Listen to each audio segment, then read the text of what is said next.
Welcome to this episode of the Superyacht Laundry podcast.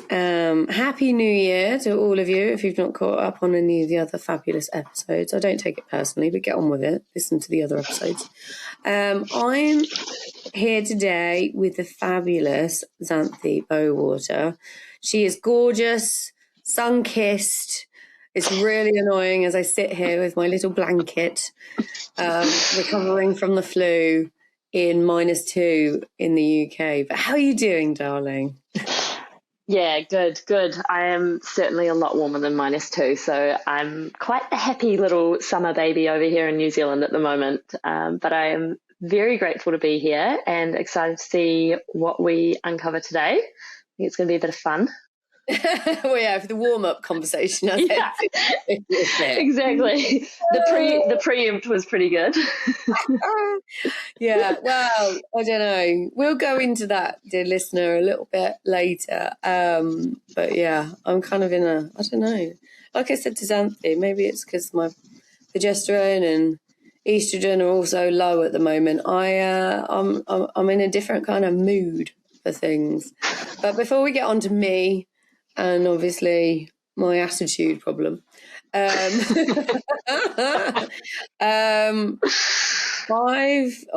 known probably only known each other a year now. You've been moving in the sphere of crew, Wellbeing, and I don't know, just a nice new fresh voice going, what the fuck's going on? Why hasn't anybody sorted anything out yet? I think that's probably the best way to say. Would you just think that's what you've like? Yeah, that's pretty much it. It's I've been in yachting for 10 years, working on board boats since more than that, 2014 I started on boats. God, it's a long time now. And yeah, it's been the last year that I've kind of moved, 18 months I've moved into this crew wellbeing space and trying to look out for the best intentions for our current crew members and all of my colleagues that are still on board yachts, and trying to make a difference. Because like you say, it's like, why the fuck has nothing changed? It's been 12 years. Why are we still banging the same drum? Well, now that's a conversation to be had, but let's not start there.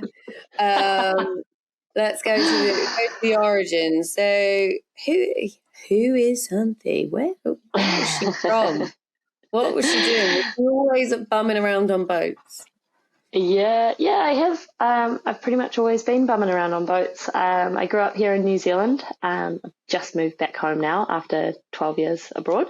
Don't talk about and I've moved back home. I grew up here windsurfing and sailing as a kid, and then I really didn't want to go to university. It was not going to be right for me, and I knew I wasn't going to learn in a university setting, and so I managed to find a course that sent me through 3 months of, as my sister really lovingly called it, boat school, and I learned how to be a stewardess and how to fix diesel engines and do all sorts of things, and then that was it. I was off on a plane, and I didn't really look back too much. What do to learn to be a stewardess fixing boat engines? Honestly, what course was that? If that was in my course, I wouldn't do it. Well, the funny thing for me, I didn't want to be a stew, and I've absolutely made a career out of being a stewardess. And no hate to stewardesses. I think what we do on board is as skilled as any other department, and it does take a lot of grit to get through a season of other people's dirty laundry and doing perfect table settings every day. So no shade, but I did want to be I wanted to be on deck when I first got into yachting. And so when I did that course, it was like my absolute dream. They were like, yep, you're going to have to learn, you do your powerboat level 2, you'll do your personal watercraft, you'll do a diesel engine, you'll do an outboard maintenance course, you'll do a barista course, you'll learn how to iron sheets. It was literally how those things are put together. Like, what school? It was hilarious. It was the Maharangi Technical College up in Maharangi in New Zealand, and it still operates actually. it was hilarious. It was such a great course, and I honestly, I needed it. I needed the 3 months of structure and learning bizarre new skills, and the things that I still to this day am like, oh, I remember whenever I do a hospital corner after 12 years, I'm still like, and this is how she taught me to do it. It's all it's all those little things. Yeah, exactly. Fix an outboard engine. Yeah, exactly. So yeah, it was a pretty all like immersive start to yachting. But I absolutely loved it. And then I did. I dove into my first couple of roles as deckhand or deck stew. And then after a few years of doing that and absolutely loving it, but not really coping with the attitude from my male colleagues, I shifted to the interior department and decided it was easier to be a stewardess and no one question whether I was good at my job than be a half decent deckhand and people always second guessing me and telling me how to do it better. So I made the shift interior. That's one of the things, obviously I don't get me wrong, I've got all respect to women that go on deck, if you want to. You've got to either be completely, water off a duck's back, like it doesn't even penetrate when you get that constant, I imagine, not all boats, but, you will get positions where they're just constantly undermining, kind of, double checking like you're some kind of imbecile, and how that can wear you down as a person, Absolutely. I've got, you must have an awful lot of respect for women that go all the way, or they're just, they just got that amazing skill to not absorb criticism. Yeah. And I think that's a huge part of it. I know that the industry has changed dramatically since 2014. There are fewer of those old school captains around, and a lot of the deck crew and those officers and things have all got, a slightly more well-rounded view on the world and the fact that us girls can actually, lift heavy things and be good at sailing and, change, God forbid, do an oil change. And so it is, it's definitely, we've made really positive changes, but it was hard back then. And it was just a fight that to be honest, I wasn't willing to have. I was like, you know what? If you're going to believe that I'm good at my job, even though I'm like way less experienced on the interior, but you'll trust me with running the whole interior, I'll take it. So that was actually how I ended up as a stewardess. That's quite mad, isn't it? Like, I'll give you more. This is one of the things that I imagine over this 2026 will be talked about quite a lot. I'm finding it really fascinating, the kind of, it's not like negative, but like the way the industry kind of simultaneously puts down the interior, but then is given vital responsibility to the interior. Do you know what I mean? Like, your job's not, it is, everybody knows that it's difficult, but like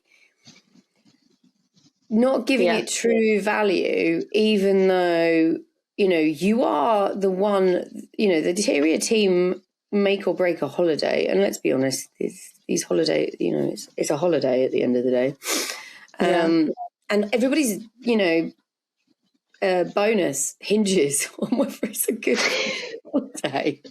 So you can slag off, you slag off the interior going, oh, you just make some beds and you just make some drinks. No, we're just making the difference between whether you get a $2,000 tip or a $10,000 tip. So, be nice to us, because we're like, that's exactly it though. You put me in a terrible mood, because I've asked the engineer to do something and he's just like, oh no. I'm like, this makes the difference between that woman feeling uber comfortable or this or that. And it just baffles me. Obviously you were there at the forum. There was a lovely lady that did a seminar on the end of the first day talking about her brain can't compute how the interior is talked down and not given any time and energy, but they're the ones that have the most contact with the principal and the family, and they're the ones that make the difference between whether you're raking it in or not. Because, you know, if you think about it, the whole boat, you know, why don't we get credit?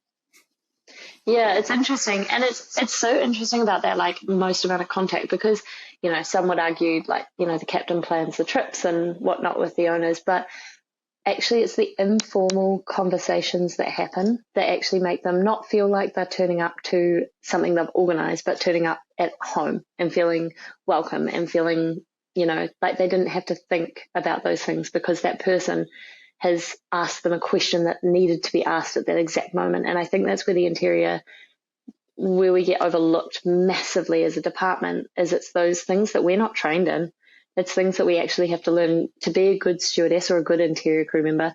I think you do have to learn these unteachable skills. Yeah. And that's what makes a great chief stew. We create the magic, you know. If you were going to the Savoy in London on a trip, that whole, from the doorman at the front door, the receptionist, housekeeper, everybody is trained to the nth degree on how to make that, as soon as you walk in that door, that first impression, how you're treated, how you're spoken to, how you kind of float through this journey and this experience. But I can literally go from working at the Crown Pub down the road and work the next day on a mega yacht dealing with someone who's worth £1 billion. Yep. Yeah.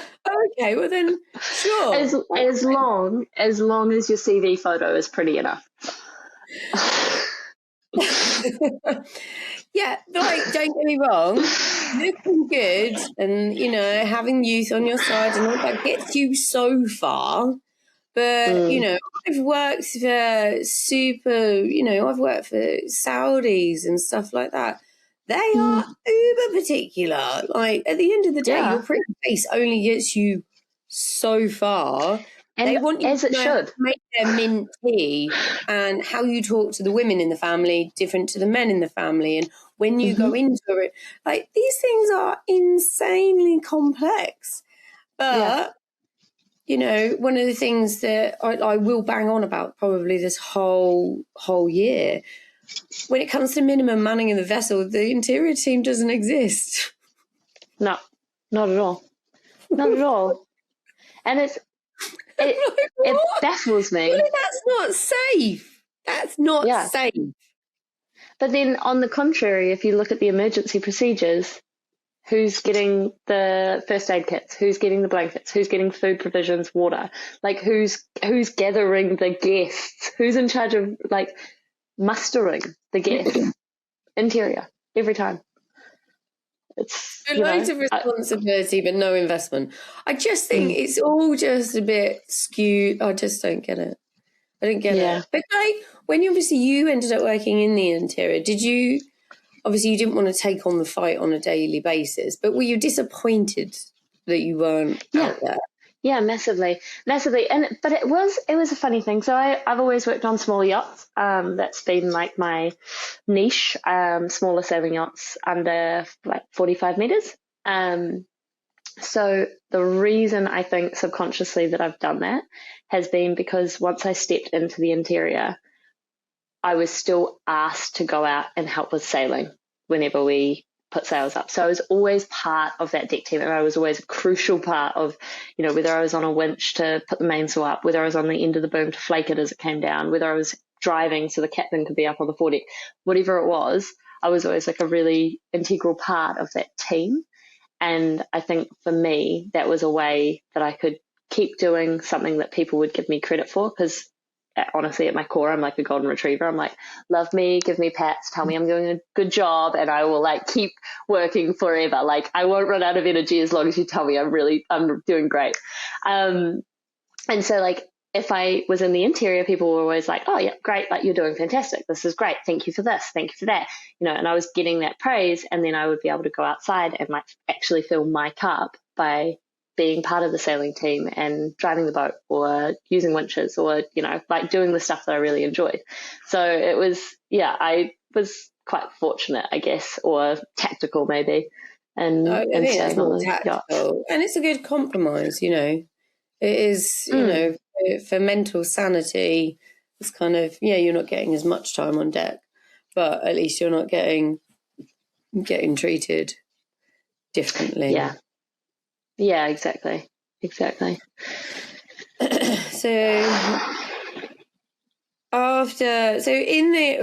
always like to talk about highs and lows. Like, give me a pinch me moment.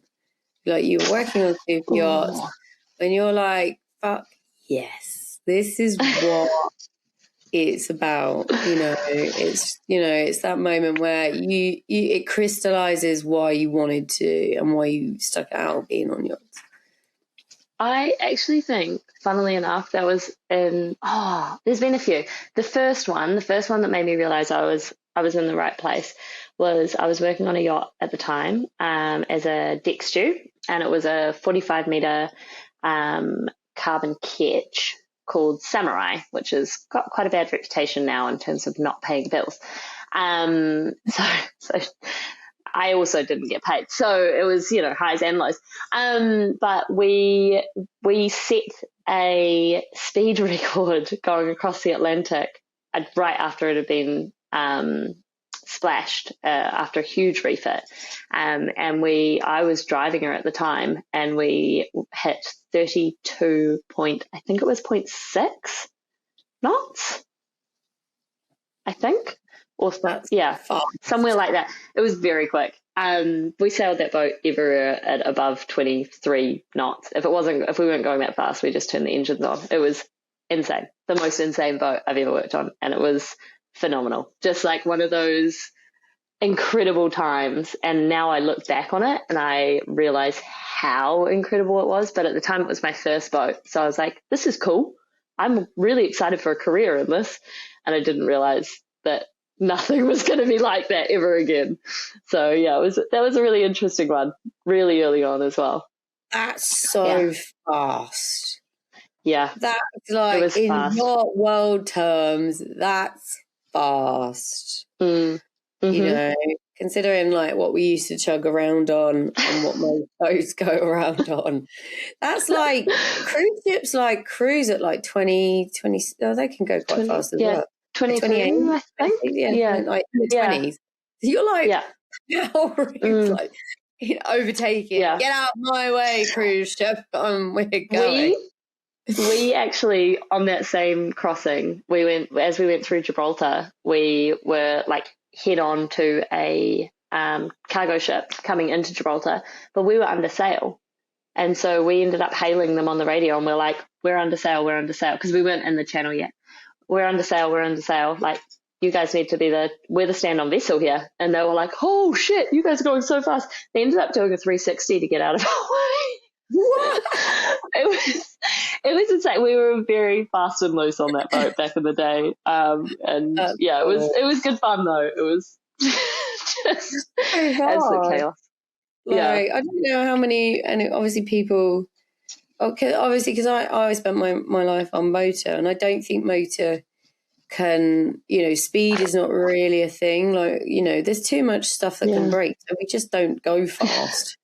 That's why ever literally crawl from destination to destination. But fast. That's cool. We actually flying. And at the end of that Atlantic crossing, we had to we couldn't get into the day head because we'd spent our whole crossing from the Med to the Caribbean.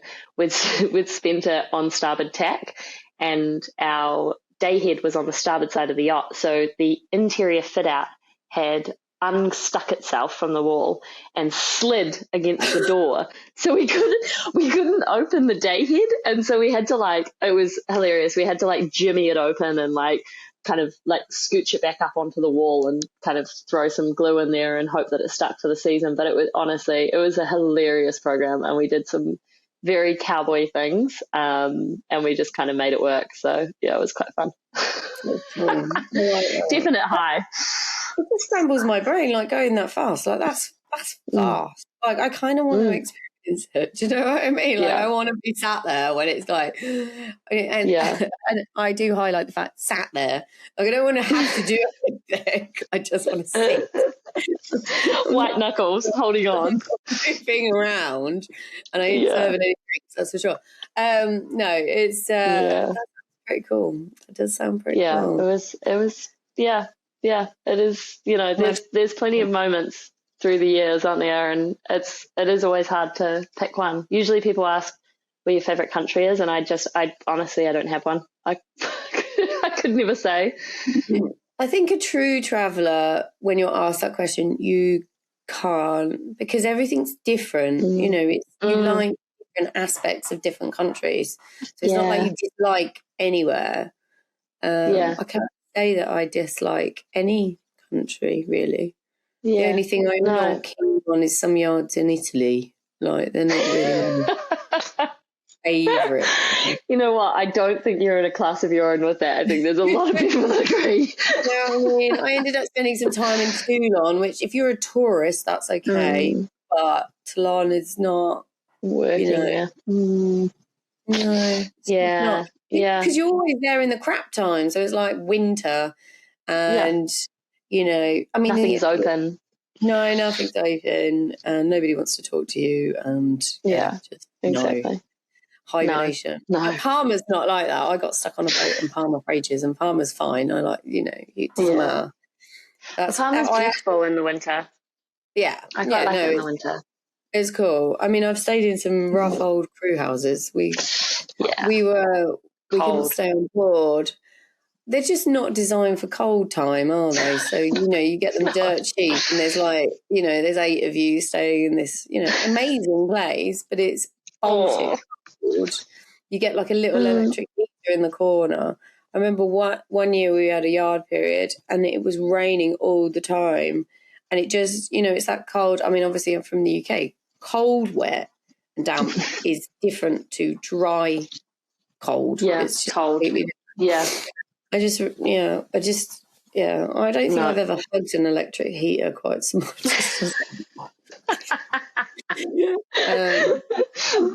Palmer's good. Palmer doesn't shut down, and they're still nice to you.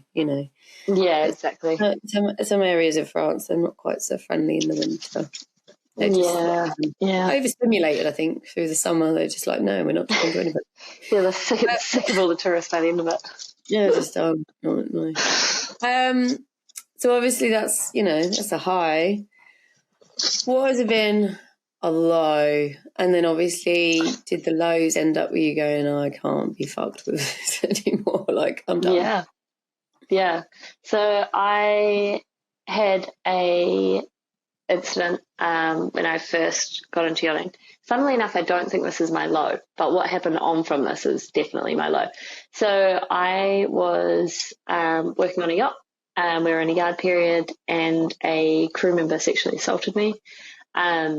And then, very fortunate for me, the captain on board got rid of that crew member the following day, shipped him back home. But that was all the conversation was. There was no counselling, there was no checking in, there was no 6 months down the line, hey, are you okay? There was nothing. There was just a fairly large amount of alcohol, a trip to the Caribbean, and you were back on the horse and you carried on. So that kind of plants the seed for then about 3 years later, when I hadn't actually spoken to anyone about the sexual assault in those 3 years. And I ended up on a yacht in Norway and Scotland, so super isolated. And I was up there and I was sole stewardess on a boat with 5 crew in total. And it was, a pretty long summer to be away from all of your friends. My partner at the time was back in Spain. He was having a great old time, busy time in Palma, as the rest of everyone else was. And I just ended up falling into a really dark depression, which was really hard for me in such a beautiful place as the Norwegian fjords. It's really it was a really weird time for me to be in such like a dark mindset, but in such a beautiful setting. It was really hard to comprehend. But I kind of managed to nurse myself and my mental state through that season. And when I got back to the Mediterranean at the end of the summer, I resigned from the boat. And I actually, that was it. I had to leave yachting for, I think I left for 3 years. And I actually knew that I needed to go home and do some reparation work for myself and get myself through all of it that I'd been building for years at that point, before I could ever go back onto boats. And that's exactly what I did. So it was a huge pivotal moment for me. It really did make me actually think, I can't do this. I can't stay in yachting and keep doing this to myself. I had to change. I think it's one of those things. Obviously, I've spoken to Amanda Beaver. Obviously, I've spoken to her on a podcast, and she talks. Yeah. We've got another episode coming up where she talks about trauma and how to deal with trauma, because trauma doesn't go away, and you're thinking about obviously your situation when you went to the fjords in Scotland. Do you think it all just slowed down long enough for that not to be suppressed anymore? It became quiet enough where you can't just ignore it through the noise and the chatter and everything else, being super busy. It just slowed down and go, that's still there. Mm-hmm. Yeah, that's exactly it. It was just enough of enough of quietness, and it was not a great position for me on the boat. The captain was a bit of a bully. He actually, I think you spoke about it before, where when people will just tell you that you're not good at your job or whatnot, but they don't realise that you tell that to the interior team, you make a comment about the interior team, and that does impact your end of season tip or whatnot. And that was exactly what happened to me. Is just before we picked up charter guests, the captain came to me and said, I don't like your style. I don't like what you're doing here. I don't like what you've done, and had me in tears. The guests had already landed at the airport, and I was in tears cleaning the fucking floor in the VIP cabin. And I was just like, you know what? Like, how on earth can you end up in a situation like this, so remote and so ignorant to the issues that are happening on board? How stupid is he? Honestly, how stupid could you actually be? Like, just before you're trying to get the most out of your crew and you expect them to perform, you do that. Talk about like self-sabotage. Yeah, it was pretty wild. And it was like, I was gobsmacked. I was only 21 or 22 at the time, maybe. And the chef, who's a really good friend of mine still, he actually went up to the captain and was like, pretty much grabbed him by his throat and was like, sort your shit out. You have to go in there and apologize to Xanthe, because she's the one that's going to make this charter sink or swim for us. Like, go in there now. I'm not having any of this shit. Sort it out. Like, I don't want to hear anything else. And I'm like, in what situation does a chef turn around to the captain and have that kind of like ballsy conversation? Like, I'm forever grateful for him and what he did for me. But yeah, the captain couldn't even bring himself to apologize to me in the end of it. Oh, the thing is, chefs get it, like chefs, we are the ones, they create good food, but if there's not good service, then it doesn't matter whether the food's good. So like, exactly, the chef got it. He understands, like, what are you doing? You're literally sabotaging this whole, because it's a group activity. You are a team to do this and deliver this. You've literally just sabotaged us. Like, literally, an hour before? Idiot. Absolute idiot. Yeah. It was pretty wild. I just, it bleeds into the fact, not everybody's meant to be a leader. Do you know what I mean? Yeah, I agree. I really agree with that. And I think the skill of leadership is not one that we teach or that we encourage people to learn. And I mean, you were obviously there at the forum, and I think there's a lot more discussion happening around that now. and people are realizing that the Helm course is not covering enough about people management and leadership as it should. But I think, it's definitely something people are now starting to take notice of and ask questions about leadership courses. I've had it within the WaveWellness app. I actually had a captain come to me last week and ask if we've got more resource for leadership courses and training for leaders and HODs, because that's what they need. That's the information they're needing now. I think leadership, like I actually said this on another episode, like not everybody, because of the way it works, obviously the only way to get promotion and hit the top is to, climb up, and then you end up being man manager. The problem is there's nowhere for people to go that aren't meant to be managers. We've all got our strengths and our weaknesses, but I think the industry leaves itself a little bit open to promoting people into managerial man management roles, which they are not suited. And it's not because they're just, their talents would be something else on land. There's just no way that, they would probably even lean into being a man manager, because it's not a natural thing for them to do. But in the industry, there's nothing else to do. So you get a whole bunch of people that probably aren't really the best man managers, and then you couple that with the fact that there isn't, there's no real training and all of that kind of stuff. It is the recipe for disaster. Oh, absolutely. They're just making it up as they go along. Yeah. And it is I think that's what I've seen with, I've had great captains and I've had some pretty awful ones over the years. And I think it's none of it's come down to things that they've learned in a classroom. It's come down to their own people skills and their own way, like their natural skill set. And we don't have a marker for that, and we don't have a way to wheedle them out. And it really is the people that become captains or first officers are the ones that stick around long enough and pay the most to do all of their training to get to that position. It's not necessarily the people that are best at managing a team of people or, dealing with HR style problems. It's the people that have managed to stick around long enough to get the qualifications.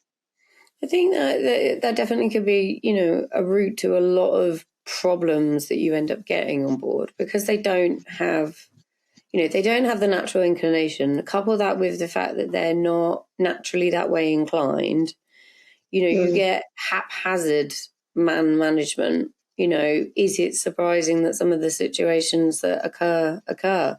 And then if you couple that individual with, I don't know, a trauma of their own, substance abuse and everything else, it's like the perfect storm of, perfect. Well, I think as well, I've seen it in interiors where the chief stewardess has got no people skills. They've been, maybe they've been a junior stew, they went in as a stole stew, then they might have been a second stew and they've learnt from a chief, but then they've been thrown in the deep end as a chief stewardess, and they know how to do the job to a T faultlessly. They can do the second stewardess's job, but they have never been told how to let go of the reins and manage those people to get the best out of their team. And it's something that I know that Kaylee from Hill Robinson is really passionate about the subject as well, and building up those skill sets for people to actually manage it. And it's not even people that are listening to this from shore-based roles,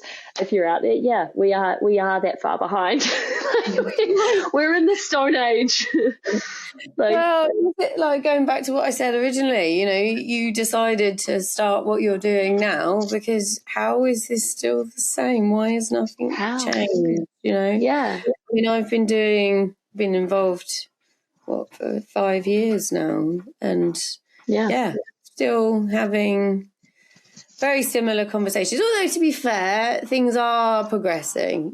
There are more voices, which I think is helping. I've been talking about a lot of the stuff that, we're talking about now, and, issues that you're raising for a long time. More voices helps. It really does help to add more weight to, right, okay, well, I said this, but then she's saying that as well. And she's saying that well. And you know what I mean? It's all kind of, I do think, there is a lot of noise about this kind of stuff at the moment. Yeah, we just need to keep banging on about it and being annoying. Yeah, and I think that's it as well. Like, I've always said this, like, when I, like, a lot of the topics that I kind of work around with WaveWellness, and for the majority of the conversations I'm involved in, it's around mental health, because it seems to be the easy one for a lot of people to grab hold of what we do.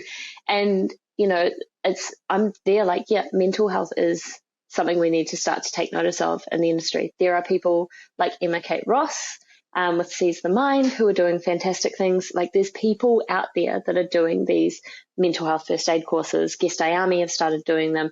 All of these things that are out there happening. It doesn't mean that one person has got that corner covered. We all have to be out there and like be banging the same drum, because all of these issues, they're not going to be heard unless everyone has a voice and can actually stand up and be like, no, this is a problem. This is something we need to start focusing on, and we need to put more resource into it, or like build something for it. I think every industry has problems. There's not an industry on the planet that doesn't have its own issues and its own nuances to kind of maneuver. I think what's different now is just the industry. There's just so many people like, obviously we started this conversation. I'm just bored of it. Like, I'm bored of like hearing the chat and nothing is really going on. Like, amazing, passionate people, great organisations, all talking about this stuff, but it still doesn't seem to be moving. This, like, honestly, it would be easier to bring up the Titanic and try and get it going again, I think, just yeah. It's, so with what was the original idea with Wave Wellness? What was, so Wave Wellness, as I say, I took some years out and I went into shore-based life, and I actually worked in marina management. So I was working for big companies, usually city councils actually, who have fantastic resource for their employees. And one of those resources that they have is something that the corporate world calls an EAP, an employee assistance program. The yachting world, as it turns out, has never heard of. This is like pretty standard in any company in New Zealand. I think the UK is pretty similar, and Australia is pretty hot off the mark too. It basically means that all their employees get free access to mental health care. They get discounted, they get to go get their eyes checked at the local optometrist. They can go to the local doctor for a discount rate. They can get access to coursework. All of these things to build their benefit scheme in a non-monetary way. And they all get access to this. I utilised that massively. As I say, I came home in a bit of a mental health crisis.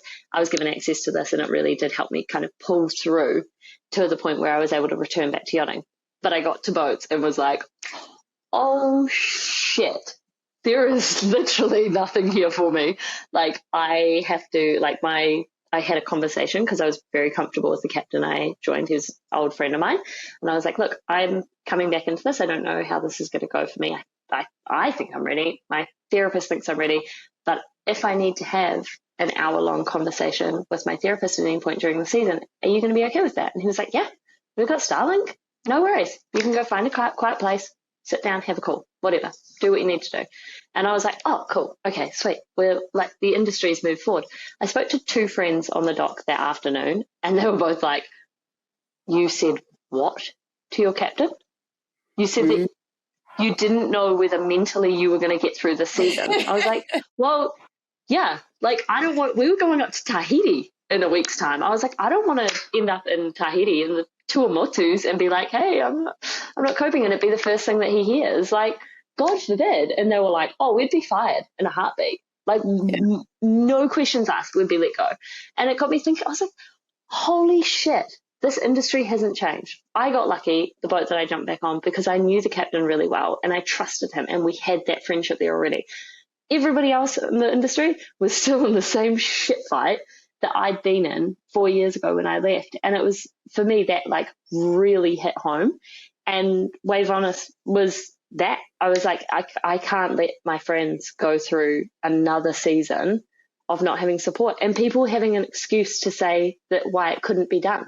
I was like, I can make this happen. I can get people that understand the yachting industry. All of the therapists that I work with are all ex-yacht crew. They know what our schedules are like. They know how hard it is for us on board. And so they can actually have real conversations with people. So it doesn't have to be an hour. It could be 20 minutes and it might be at a really short notice, but it works for them and it works for us. And it, like, for me, WaveWellness was about not giving like management companies an excuse, or any sort of management, an excuse not to have that support, because it's there and it's built and it is like made for our industry. That was, it's the only way I could get an answer for it. It's, well, you know, it doesn't surprise me. I don't know whether it surprises anybody, you know, but it's that, you know, you were lucky to have a relationship that you could be that honest, you know, and I think that's the difference, you know, just being able to have that flexibility. You know what, I'm not 100%, but if I do have the opportunity to do X, Y, and Z, I think I'll be fine, you know. And most people, you know, everybody manages stress all the time, every day. You know, and but on, you know, on land, it's, you know, potentially easier to access, you know, after work, you go see your therapist, you know, or you have a conversation, or you go see somebody, or you zone out, or, you know, go and do an activity or whatever. Obviously on board, it's not. Or you go home and bitch to your partner about it. Like, the easiest kind. Yeah. I don't know why. Well, we all understand why it's so hard, you know, people don't want to talk about it, because it is true. Everybody knows, you know, if you show a moment of weakness, or that you might be high drama, and, you know, the attitude in the industry is like, you know, let's get rid of you, get somebody in that we can work, you know, non-stop, and not think that there's any consequences. There is that, you know, and that's really what it is, because, you know, it's the industry likes to, well, it gives importance to stuff that doesn't really matter, and makes it, you know, life or death, when really life or death is, you know, the stuff that they really don't want us to talk about or deal with. Do you know what I mean? Like, not being able to do that hospital corner exactly that way, and then you get berated by your bloody chief stew, like you've literally just, you know, gone to the toilet on the bed or something. Do you know what I mean? Like, it's so true. It's so true. And then you go to her and you go, you know what? I've just had some bad news. Family member, not direct family member. There's a funeral. I'm just feeling a bit low, so I might not be on like full beans, but, you know, just bear with me and be aware of that. How it's just reasonable, isn't it? That's just reasonable human behaviour. Like, why is what you're creating? And you know, you've had pushback, haven't you? When it comes to I've done some kicking up some storms in my my day, and questioning. You know, I've had captains come to me since I set up WaveWellness and be like, it's dangerous that you're giving crew members the power to be able to seek mental health support without the captain knowing. Because if I'm the captain, I don't think you do, to know the mental state of every crew member that I'm going to see. And in my head, I'm sitting there smiling going, okay, wow, tell me what you really think.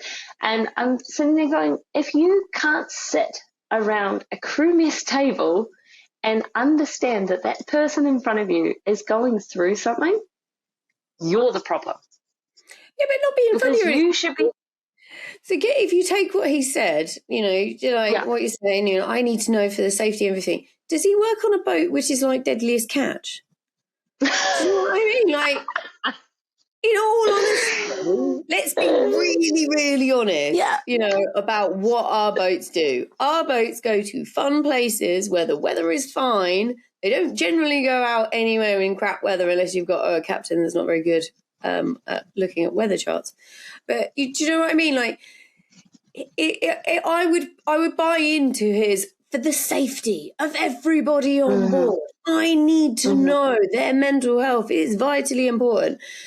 In the same breath, you get captains protecting sexual predators on board and not firing them. Yeah. What are you talking about? The boat's not going to fucking sink if you're having a bad day. Yeah. But you could traumatize a woman for her whole entire life because you've kept that arsehole on board because you've known him for 10 years. Yeah, that's exactly it. See, look, there's my parent. I told you she was yeah, I love her. Get the attitude going. This is what literally is grinding my gears. Like, let's get the bigger picture stuff, you know. And like I said, I can buy into what that captain's saying. For safety, I need to know if you're going to do, you know, okay, let's say commit suicide or all of those kind of things. But let's be honest about what the job is and how dangerous it is. Because, yes, it always has the potential. It can sink. But let's be honest, the downtime, the locations where it goes, it's not like that. It's not like Deadliest Catch. We're not pulling in those crab pots in, 5 meter swell. We're literally serving coffees.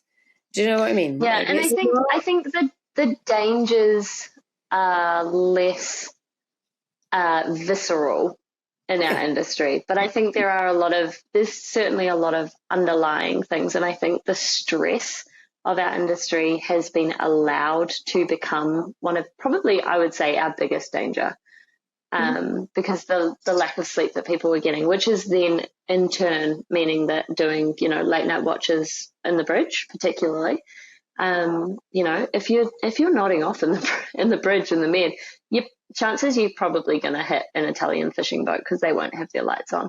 And, there's all of these things that does add up to, with the, if you've got crew in close quarters, you've got that sexual assault risk, if they're not vetted properly or if we haven't taken full precautions there and the crew aren't safe in those circumstances.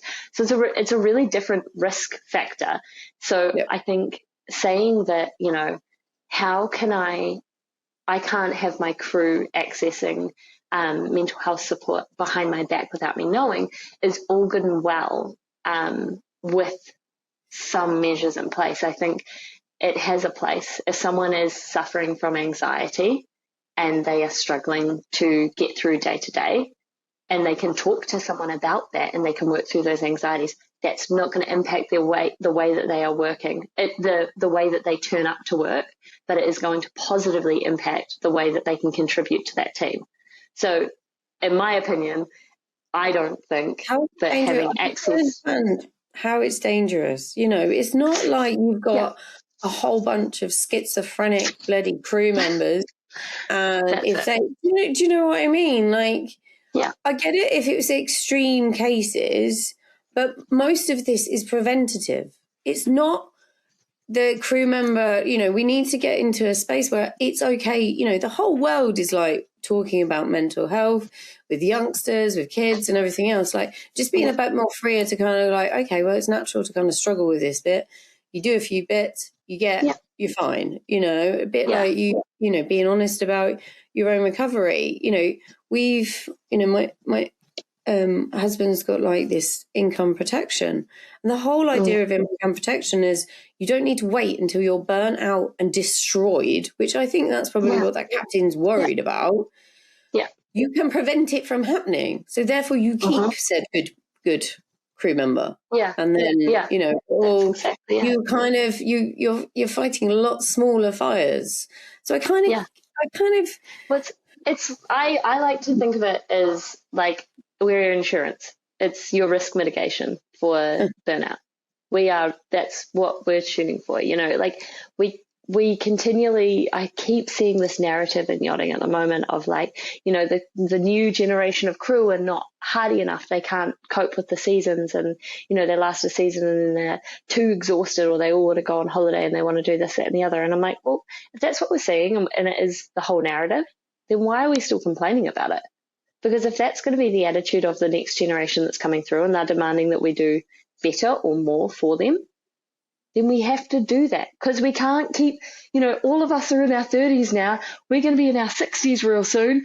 And that's all, we can't keep running the boats. We actually have to change the industry to what this next generation is standing up and asking for. And at the moment, we're at like a deadlock with them. Everyone's in this Mexican standoff of, they're all petals and the snowflakes and they're this and they're that, and they just don't work hard. And it's like, well, no, maybe they actually have got it right. They don't want to get to burnout. They're more informed than any generation before. So, like, say, for instance, because of the internet, they know that there is a different way. Like, you just look on land. If they've had a land job, they can see what normal HR looks like, what normal support looks like, and then they come into the industry and go, well, that's a bit weird. What the hell? Why are you not doing that? So it doesn't even need to be, I think that, it is fabulous, because they are, they might not even be demanding. They're just, it's glaringly obvious now that there is a whole bunch of stuff that could be implemented, that could be available, that would fix a whole bunch of problems. And where we're at now is a whole bunch of people like you, me and myself are like, why are we not doing it?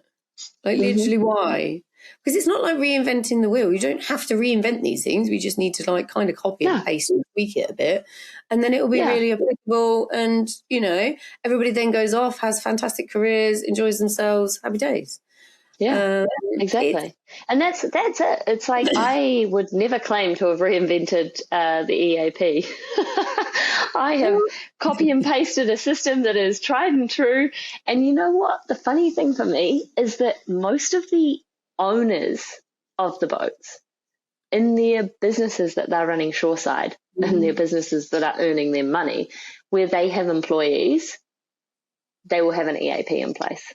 They will have some sort of service for their employees to this kind of scale.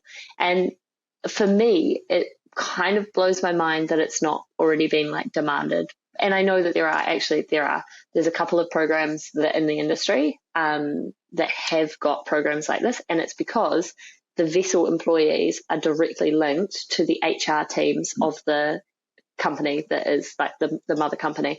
And those are the places that we're seeing this come through. It's not coming through anywhere else. And everyone refers to those amazing, EAP provided vessels. They're unicorns.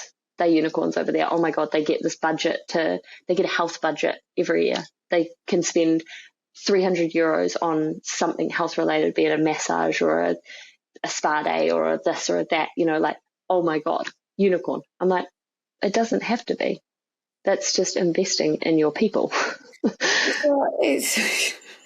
Well done. You've cracked it. Woo-hoo! It's just like I'm so sarcastic when I shouldn't probably go to these meetings because I'm too sarcastic, really. And when people are like, you've done this, I'm like, right. Do you want next? It's like when my husband's like, I've unloaded the washing machine. Well done. Congratulations. No, amazing. Hang on, let me get you a medal. I've got to go and start just here. Oh no! I just don't know whether I'm ready for. I'm good for these kind of groups, especially in my current state. I'm not. Don't refer to it as your current state. We love your current state. No, it's not. I'm going to get into trouble for sure. Well, it's just 2025. I was probably a bit quiet. Let's be honest. There was lots of stuff going on. Loads of people were talking the talk and doing stuff. And you know what? Like, I've kind of been in the game and around for a while. I'm just going to let you guys do some stuff and just watch. I'm going to be like this weird voyeur person and just let the rows kind of break out here, there and everywhere. There was some great rows on LinkedIn last year. Oh, was so good. It was like, yay. A bit like, it's like Gladiator, or, they're in the pit, they are fighting to the death. But, going back to your captain, it's, is it a clash of ideas? Probably not. I don't think it is a clash of ideas. There is, obviously when we talk about the younger generation not being able to work hard, I think the younger generation are just so well informed. They're like, I need more reason to do it rather than just this blind optimism. I do think they think about it a bit too much. But I do think, they should relax. Health is great. 8 hours sleep is great. But you're actually in the time of your life where 8 hours sleep doesn't really matter that much. When you're my age, you'll become obsessed about it. So while you're not you can bounce back on 2 hours sleep. Do it. Do it. Never going to come again. And also, it's so fun when you can do it, when you can go out, stay out all night, party as hard as you like, get in, have 2 hours of sleep, wake up, make everybody bacon and eggs for breakfast, and crack into a day. Best feeling in the world until 2 p.m. and you crash really hard. But best feeling in the world. Well, especially from a female perspective, if you're listening to this and you're on board and you're like 20 and you're doing that ironing right now, I kind of missed the laundry a lot. I feel like it was a bit of a sanctuary where, the machines are going, you got your earplugs in, I'm just, ironing. Nobody was talking to me. That's good start. When you become a chief stew, all you want to do is go back into the laundry. Trust me. Cleaning lint filters. Give me that. Listening to this, now I know a lot of you are health bunnies and you want to look good because obviously the photos are important, but please, while you can, do go out, do have fun, do stay up late, because there will literally, it's like a switch turns off. Definitely, it starts to turn off at 30. By 35, it's off. Like, you will not want to go out until 3 o'clock in the morning. So while you can work an 18-hour day on 3 hours sleep, do it. Just do it. It's just those times will never come again. And then you're just going to be bored and annoyed with yourself because you went for a run and you didn't stay up late chatting to that beautiful boy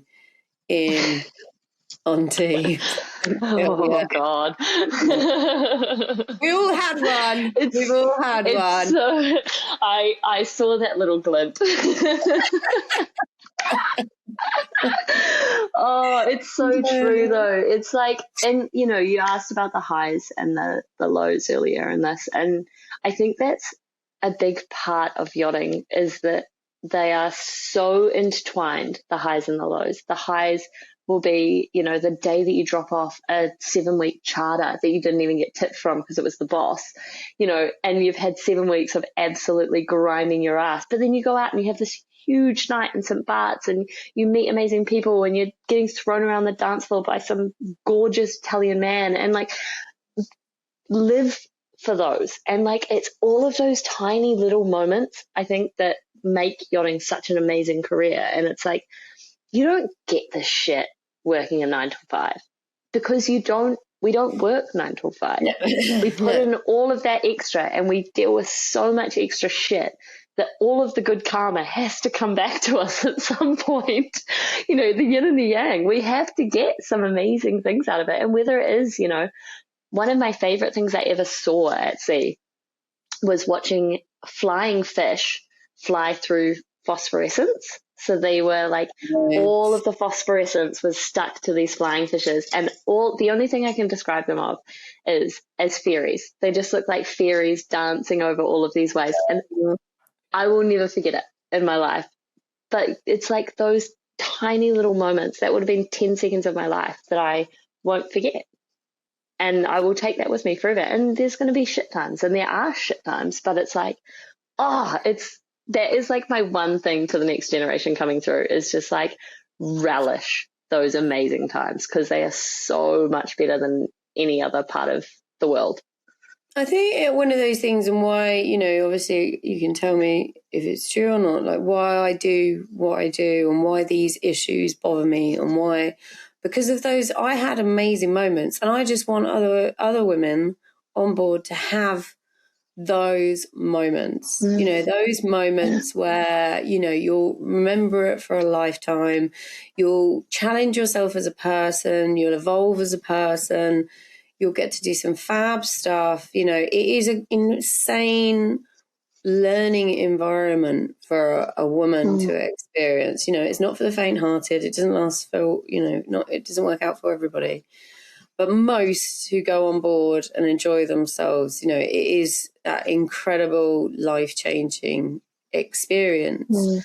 And I think one of the things why, I have decided, had days where I'm like, it's not working. So, I might bow out and just annoy my husband and just try and work him to death instead. Rather than trying to kind of do these things myself, and try and make an impact. But I can't, whenever I'm in that mindset where I just I'm done, I always get a message. It's always, every time I'm like, no, I'm obviously not meant to do this. Let's, back away. And I always get a message. I'm like, no, I can't just stand by and know.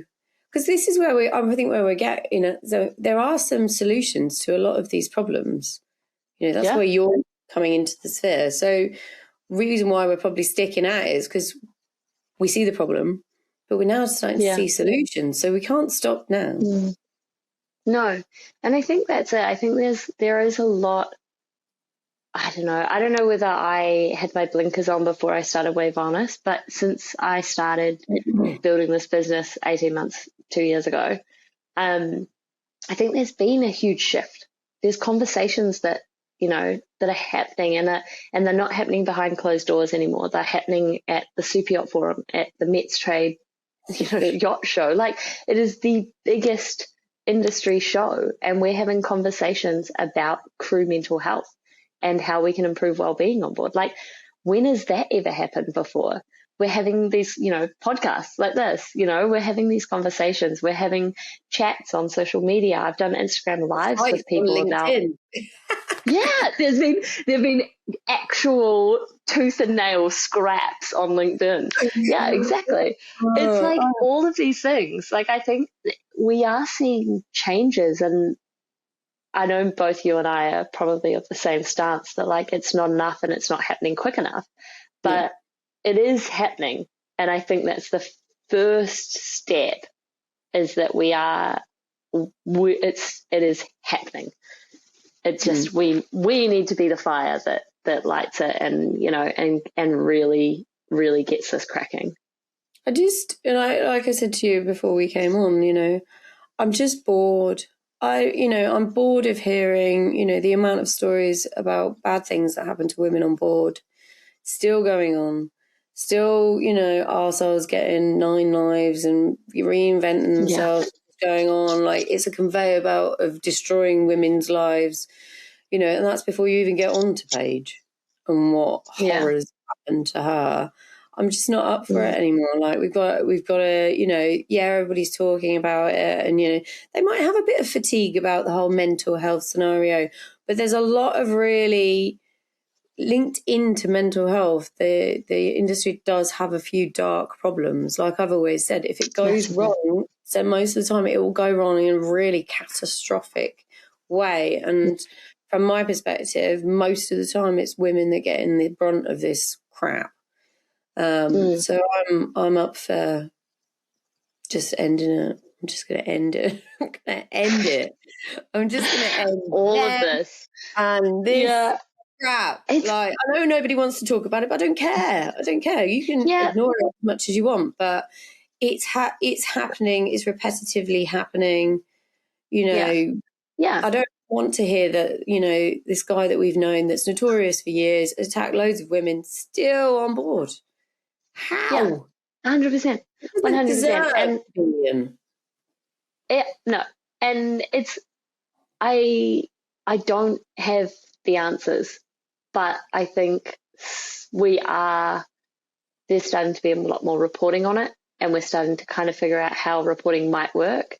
I know that there's a few systems that people are trying to trial at the moment with, like, panic buttons and things, but there is actually a really difficult piece that I don't think anyone really considered, is it's all good and well having a panic button, but who does it call? Because if it's calling the captain and the captain's the perpetrator, then look, you shit out of luck. It's all the reporting systems as well. They can't be reporting to the captain and the management company. No. And let's be honest, most of the time, a lot of these issues are problems that don't get resolved by captains and management companies. 100%. No, I'm not saying 100%. There is, you can't report. It's got to be something that's completely autonomous from, from the industry.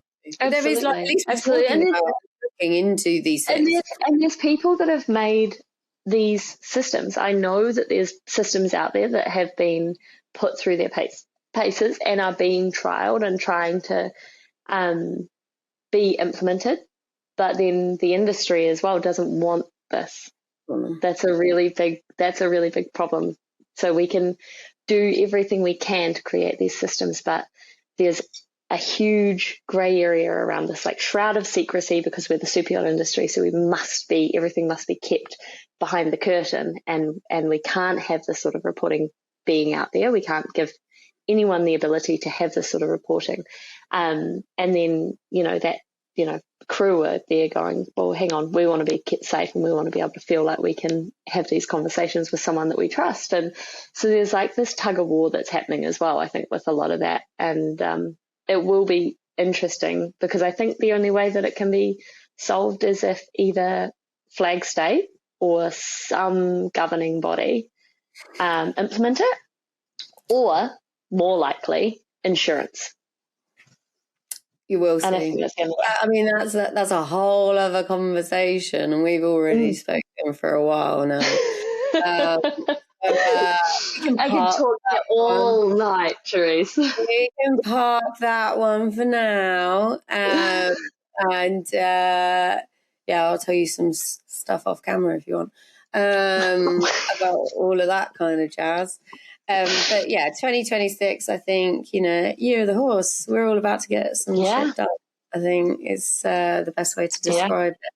And I think one of the things that I'm really excited about at the moment is true collaboration. Like I said, it's now emerged where it was just me and two other people. There is now a whole bunch of women that are all doing their own thing in their spheres and stuff like that, but they're not afraid of working together. They're not ring fencing what they're doing, scared that someone's going to take it.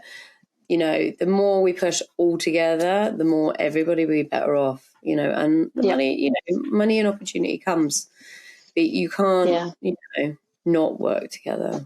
We won't, No, and I think, you know what, that's been my whole business is built on collaboration. I am not a mental health provider. I'm not a financial advisor. I'm not any of the services that I provide.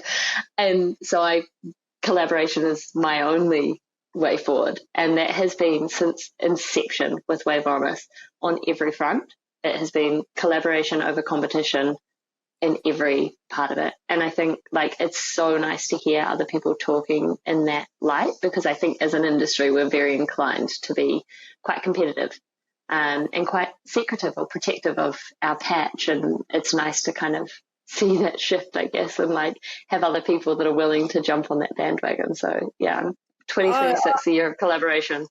It might be a year of collaboration from people that, I don't know, I might say something a bit political now, but generally people that run companies that haven't been on board don't get it. Do you know what I mean? It can be really difficult for them to collaborate, but I think you're an ex-crew member, you get it. So you'd be up for collaborating, because we're all about getting together, getting the job done kind of thing. And I think that's one of the things I've struggled with, is because the people that haven't been on board, they say they want to collaborate, but they don't.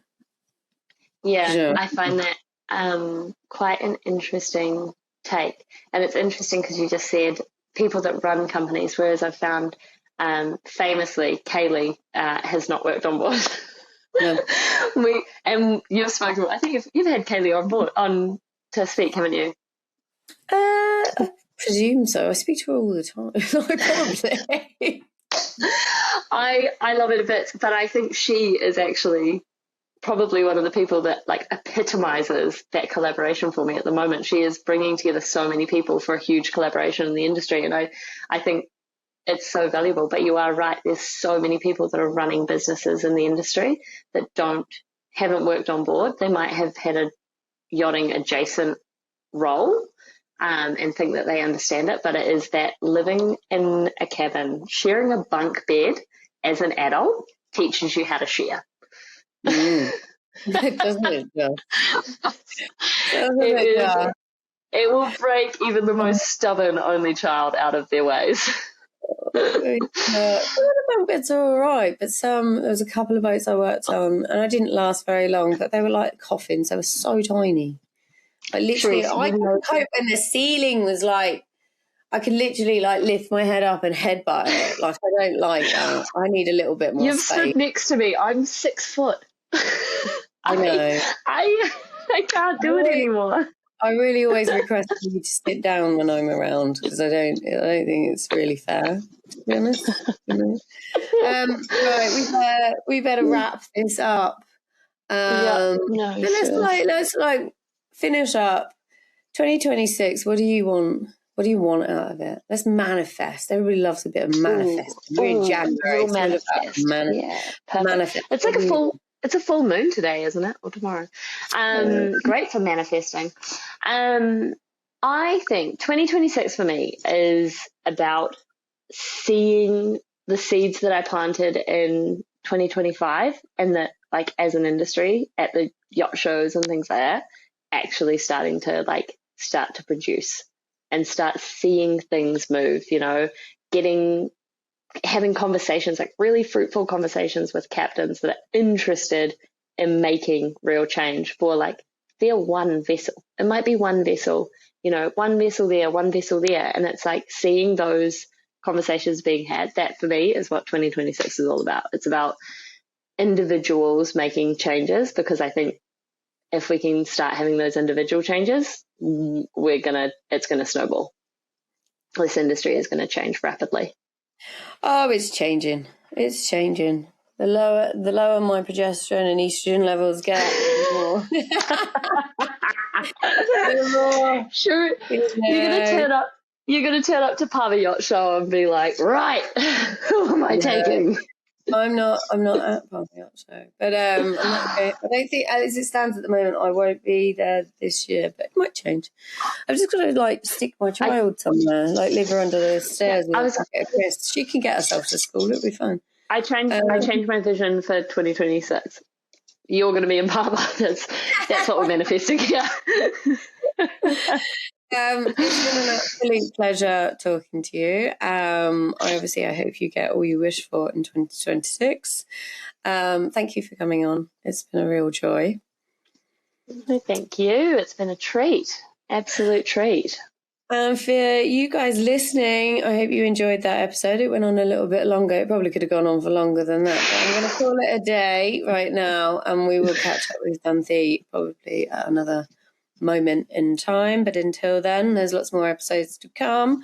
And if you fancy something different, I have interviewed some boys in the Balls of Wisdom series. So check that out as well. Until the next time, take care.